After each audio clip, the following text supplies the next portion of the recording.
Chapter 12. The Lord had said to Abram, Go from your country, your people, and your father's household, to the land I will show you. I will make you into a great nation, and I will bless you. I will make your name great, and you will be a blessing. I will bless those who bless you, and whoever curses you, I will curse. And all peoples on earth will be blessed through you. So Abram went as the Lord had told him, and Lot went with him. Abram was 75 years old when he set out from Harran. He took his wife Sarai, his nephew Lot, all the possessions they had accumulated, and the people they had acquired in Harran, and they set out for the land of Canaan, and they arrived there. Abram traveled through the land as far as the site of the great tree of Moreh at Shechem. At that time the Canaanites were in the land. The Lord appeared to Abram and said, To your offspring I will give this land. So he built an altar there to the Lord, who had appeared to him. From there he went on toward the hills east of Bethel, and pitched his tent, with Bethel on the west and Ai on the east. There he built an altar to the Lord, and called on the name of the Lord. Then Abram set out and continued toward the Negev. Now there was a famine in the land, and Abram went down to Egypt to live there for a while, because the famine was severe. As he was about to enter Egypt, he said to his wife Sarai, I know what a beautiful woman you are. When the Egyptians see you, they will say, This is his wife. Then they will kill me, but will let you live. Say you are my sister, so that I will be treated well for your sake, and my life will be spared because of you. When Abram came to Egypt, the Egyptians saw that Sarai was a very beautiful woman. And when Pharaoh's officials saw her, they praised her to Pharaoh, and she was taken into his palace. He treated Abram well for her sake, and Abram acquired sheep and cattle, male and female donkeys, male and female servants, and camels. But the Lord inflicted serious diseases on Pharaoh and his household because of Abram's wife, Sarai. So Pharaoh summoned Abram. What have you done to me? He said. Why didn't you tell me she was your wife? Why did you say, she is my sister, so that I took her to be my wife? Now then, here is your wife. Take her and go. Then Pharaoh gave orders about Abram to his men, and they sent him on his way with his wife and everything he had. Chapter 13. So Abram went up from Egypt to the Negev with his wife and everything he had, and Lot went with him. Abram had become very wealthy in livestock and in silver and gold. From the Negev he went from place to place until he came to Bethel, to the place between Bethel and Ai, where his tent had been earlier, and where he had first built an altar. There Abram called on the name of the Lord. Now Lot, who was moving about with Abram, also had flocks and herds and tents. But the land could not support them while they stayed together, for their possessions were so great that they were not able to stay together. And quarreling arose between Abram's herders and Lot's. The Canaanites and Perizzites were also living in the land at that time. So Abram said to Lot, Let's not have any quarreling between you and me, or between your herders and mine, for we are close relatives. Is not the whole land before you? Let's part company. If you go to the left, I'll go to the right. If you go to the right, I'll go to the left.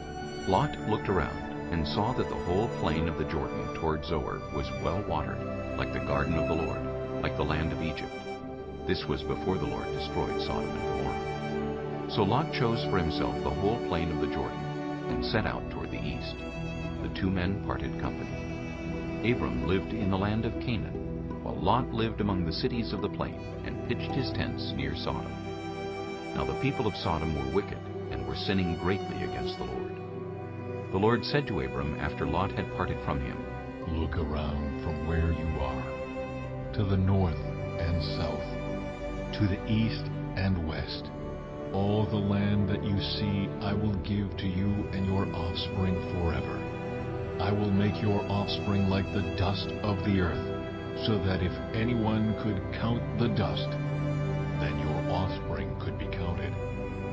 Go, walk through the length and breadth of the land, for I am giving it to you.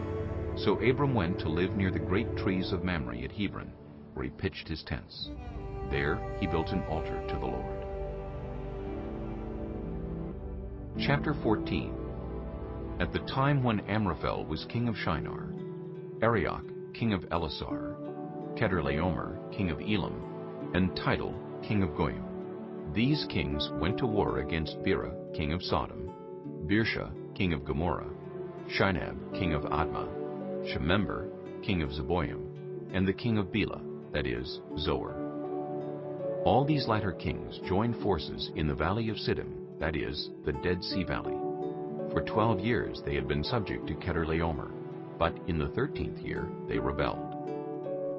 In the 14th year, Kedorlaomer and the kings allied with him went out and defeated the Rephaites in Ashtaroth-Karnaim, the Zuzites in Ham, the Emites in Sheba-Kiriathaim, and the Horites in the hill country of Seir, as far as El-Paran near the desert. Then they turned back and went to En-Mishpat, that is Kadesh, and they conquered the whole territory of the Amalekites, as well as the Amorites who were living in Hazazon-Tamar. Then the king of Sodom, the king of Gomorrah, the king of Admah, the king of Zeboim, and the king of Bela, that is Zoar, marched out and drew up their battle lines in the valley of Siddim against Kedorlaomer, king of Elam, Tidal, king of Goyim, Amraphel, king of Shinar, and Arioch, king of Elasar, 4 kings against 5. Now the valley of Siddim was full of tar pits, and when the kings of Sodom and Gomorrah fled, some of the men fell into them, and the rest fled to the hills. The 4 kings seized all the goods of Sodom and Gomorrah, and all their food. Then they went away. They also carried off Abram's nephew Lot and his possessions, since he was living in Sodom. A man who had escaped came and reported this to Abram the Hebrew. Now Abram was living near the great trees of Mamre the Amorite, a brother of Eshcol and Aner, all of whom were allied with Abram.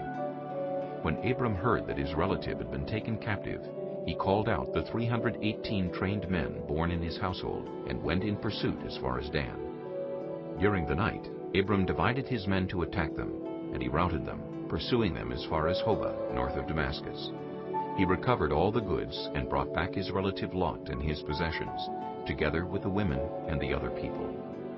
After Abram returned from defeating Kedorlaomer and the kings allied with him, the king of Sodom came out to meet him in the valley of Sheba, that is, the king's valley. Then Melchizedek, king of Salem, brought out bread and wine. He was priest of God Most High, and he blessed Abram, saying, Blessed be Abram by God Most High, creator of heaven and earth. And praise be to God Most High, who delivered your enemies into your hand. Then Abram gave him 1/10 of everything. The king of Sodom said to Abram, Give me the people, and keep the goods for yourself.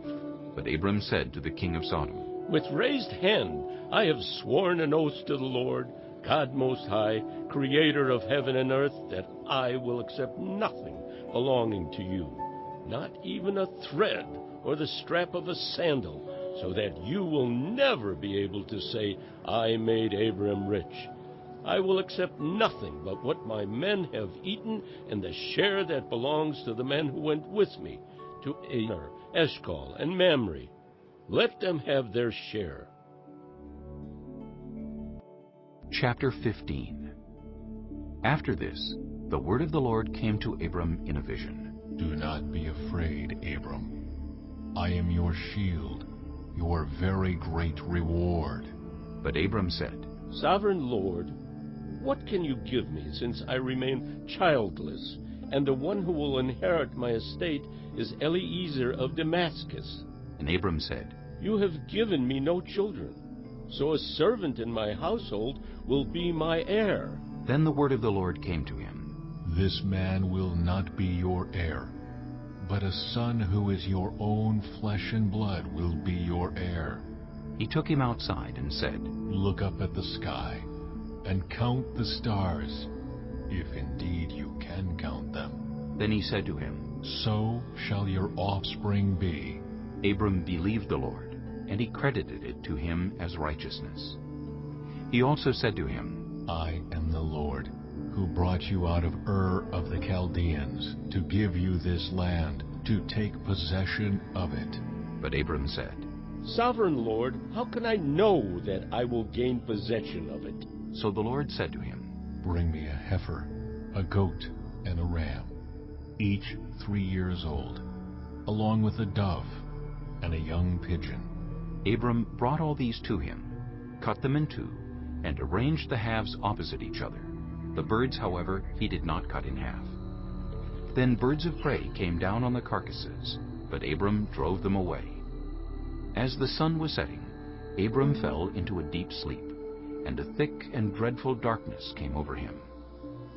Then the Lord said to him, Know for certain that for 400 years your descendants will be strangers in a country not their own, and that they will be enslaved and mistreated there. But I will punish the nation they serve as slaves, and afterward they will come out with great possessions. You, however, will go to your ancestors in peace and be buried at a good old age. In the 4th generation, your descendants will come back here, for the sin of the Amorites has not yet reached its full measure. When the sun had set and darkness had fallen, a smoking firepot with a blazing torch appeared and passed between the pieces.